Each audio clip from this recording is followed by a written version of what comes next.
Rajkot અગ્નિકાંડમાં 28માંથી 19 મૃતદેહમાં DNA match થતા પરિવારને સોંપાયા છે। રાજકોટ ટીઆરપી ગેમ ઝોનમાં લાગેલી આગમાં 28 લોકોના મોત થયા બાદ હાલ મૃતકોના ડીએનએ મેચ કરવાની પ્રક્રિયા ચાલી રહી છે। ત્યારે અત્યાર સુધીમાં કુલ 19 મૃતદેહો ડીએનએના મેચ થયા હોવાની વિગતો સામે આવી છે।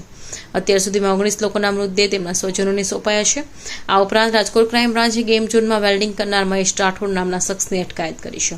તો બીજી તરફ ગેમ ઝોનના મુખ્ય ભાગીદાર ધવલ ઠક્કરને કોર્ટમાં રજૂ કરાયો હતો, જ્યાં દલીલો બાદ કોર્ટને તેના 13 દિવસના રિમાન્ડ મંજૂર કર્યા છે।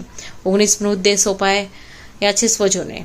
સત્યપાલસિંહ છત્રપાલસિંહ જાડેજા રહે રાજકોટ, સ્મિત મનીષભાઈ વાળા રહે રાજકોટ, સુનિલ હસમુખભાઈ સિદ્ધપુરા રહે રાજકોટ, જિગ્નેશ કાળુભાઈ ગઢવી રહે રાજકોટ, ઓમદેવસિંહ ગજેન્દ્રસિંહ ગોહિલ રહે ભાવનગર, વિશ્વરાજસિંહ જસુભા જાડેજા રહે રાજકોટ, આશાબેન ચંદુભાઈ કાથડ રહે રાજકોટ, સુરપાલસિંહ અનિરુદ્ધસિંહ જાડેજા રહે જામનગર, નવરજીત જયપાલસિંહ જાડેજા રહે જામનગર, જયંત અનિલભાઈ ધોરેચા રહે રાજકોટ, હિમાંચુ દયાળજીભાઈ પરમાર રહે રાજકોટ, ધરમરાજસિંહ વિરેન્દ્રસિંહ જાડેજા રહે રાજકોટ, વિરેન્દ્રસિંહ નિર્મળસિંહ જાડેજા રહે રાજકોટ, દેવીશ્રીબા હિતેન્દ્રસિંહ જાડેજા રહે રાજકોટ, રાજપા પ્રદીપસિંહ ચૌહાણ રહે રાજકોટ, શત્રુંધીસિંહ શક્તિસિંહ ચુડાસમા રહે ગોંડલ, નીરવ રસિકભાઈ વેગરિયા રહે રાજકોટ, વિવેક અશોકભાઈ દુસારા રહે વેરાવળ, ખુશાલી અશોકભાઈ મોડાસિયા રહે વેરાવળ।